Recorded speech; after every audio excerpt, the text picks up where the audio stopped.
And it's not demonized. It's a human thing to try to structure stuff, and in structuring to leave out some humane aspects that actually make the things the way they are.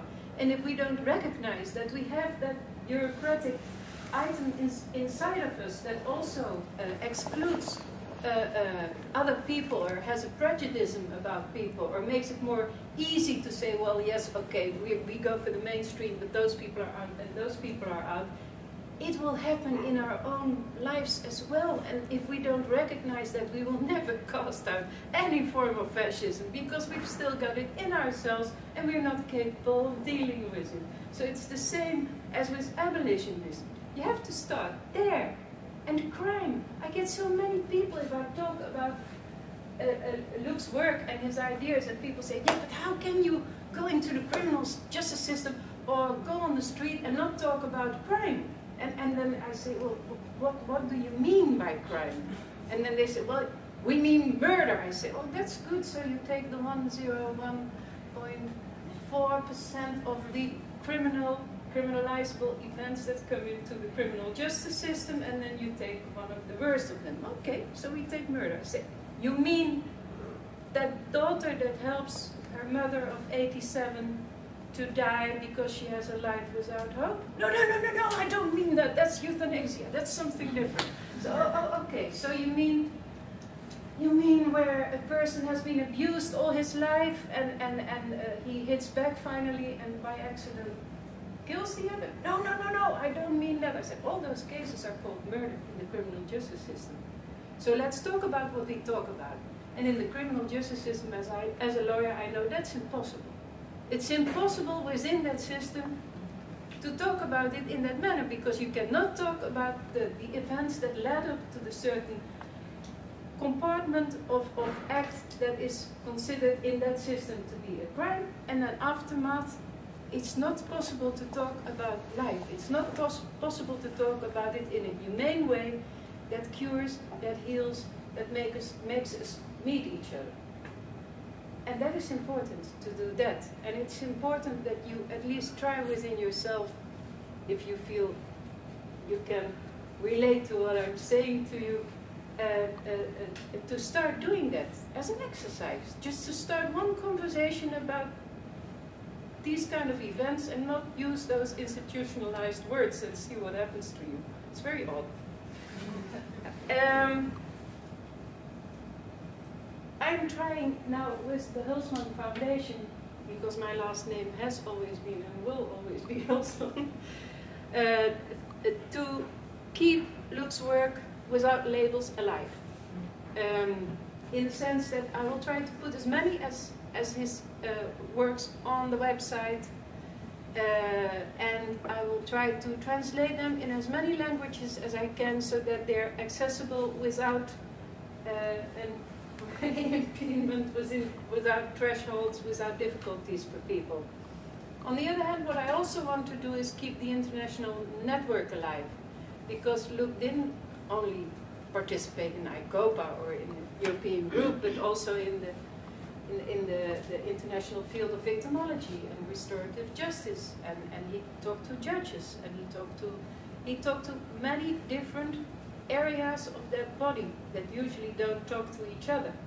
So if we keep that network alive, and we are alive in that network, Luke is not doing it anymore, but then we can see each other, I hope, and by that we can recognize the scope of how we could deal differently with it, because victimology is also, if we can change the stance of people who consider themselves victims, so that we can together work on those conflicts and understand that it's not so simple to say you're a victim or you're a perpetrator, and then at least it's much harder for a state to say, well, we are acting on behalf of the victims. And I did a speech for the victimology as well, where I gave one example of the ludicrousy of Dutch penal state of affairs at the moment.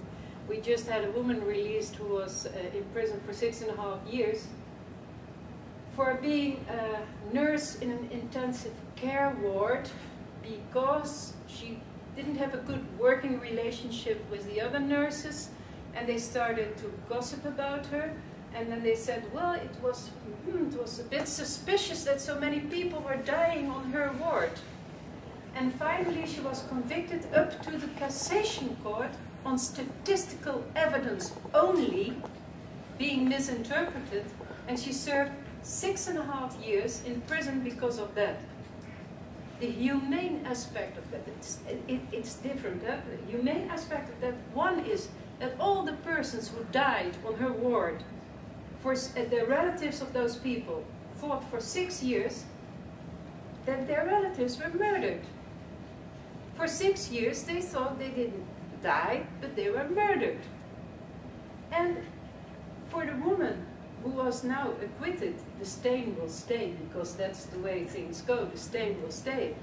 But I think the most touching she said was that not the worst thing was that she was in prison for 6.5 years, but that she had a profession that she profoundly loved. And she could not go back to that profession because she would never feel safe again.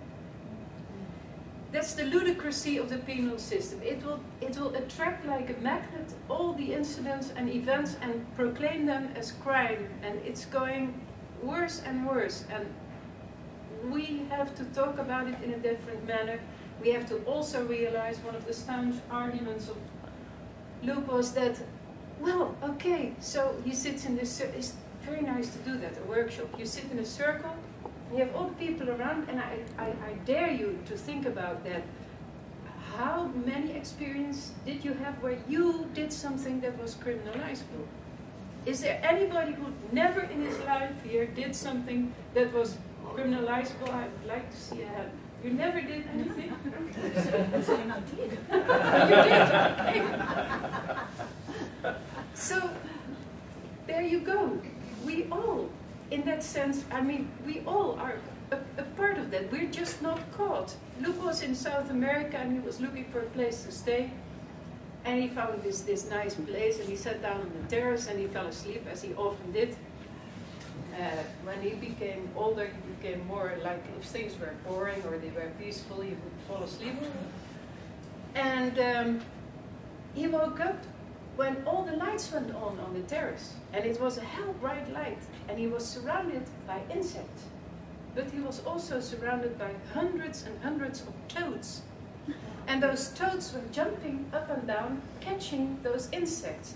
And Luke was sitting there and he thought, ah, that's funny, but it's exactly like the criminal justice system. Some insects get caught, some did something, some didn't. It's completely arbitrary. And that is exactly what happened. So that is a very good example. Well, I would like to, because I think I would like to do two things. I would like to read to you. I have here visiting cards of the Hulsman Foundation. I have a list that if you'd like to be kept up to date and you would like to support or know more about the Hulsman Foundation, you could put your name down. And I would like to read you a poem that I made also at the end of the ICOPA. I don't think you've heard that yet. On deviancy. There's a thin line between accepted and excluded behavior. Unappreciated diversity is often labeled as deviancy, to be cured and secured. As a garden where one by one unknown, undesirable growth is uprooted and extracted until the monoculture left is bound to die for want of a healthy breeding ground. I like to think of it as the garden, and I hope that you can find the power not in the oppressiveness that you have to fight like a freedom fighter against this terrible system, but that you deconstruct it, that we make an alliance to deconstruct it, together with the people who experienced it, the people who are in all the different professional levels, whether they're wardens or whether they're academics or whatever, that they have the courage and the integrity to demystify, to deconstruct. And anybody doing that is making a contribution to start to look at other ways to deal with it. And then, in the end, in Holland they've done some good research on that, of all the criminalizable events that happen, and you've just shown proof of that. There's only a very, very tiny portion of it being dealt with within the criminal justice system. So it's actually, we could abolish it today because it doesn't serve any purpose at all. It doesn't resolve any problematic situation. Even of the ludicrous criminalizable events that happen in Holland, of the 99% is not dealt within the system. It's less than 1% that's dealt within the system, and it's dealt horribly, I know as a lawyer. Even there, it doesn't do what it should do. So if we abolish it, there's nothing wrong at all. We can perfectly continue. We're talking about the 1%, and the 1%, I think, if we put all the money and all the effort and all the professional knowledge in to that 99% to improve on those situations, we would really do great. I want your help to finish this session in a way that Luke would have really loved. I want you to stand up if you can manage that. And if you can, for yourself, find maybe 1, 2, 3, or 4 words that would, in short, be the sublime words for you in your own language. It doesn't matter, it can be English, Swahili. I don't see any Swahili people, but there's a prejudgment again. Of abolition that give you power. Think of it for a moment and then start to whisper it to one another. So just 1 or 2 or 3 words of abolition that give you power.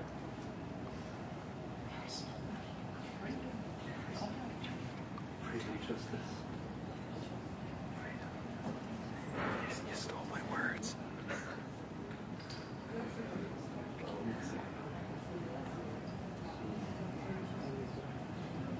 Now can you raise the words? Can you say it a little bit louder so that everybody else can hear it? Let's do that in diversity.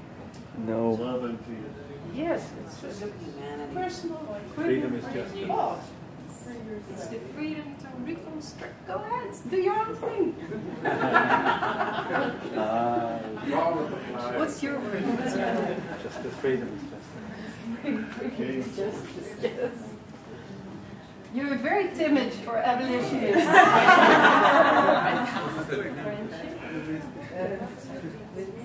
Freedom and social justice. What's your name? Voices. Deepest voices. Pat?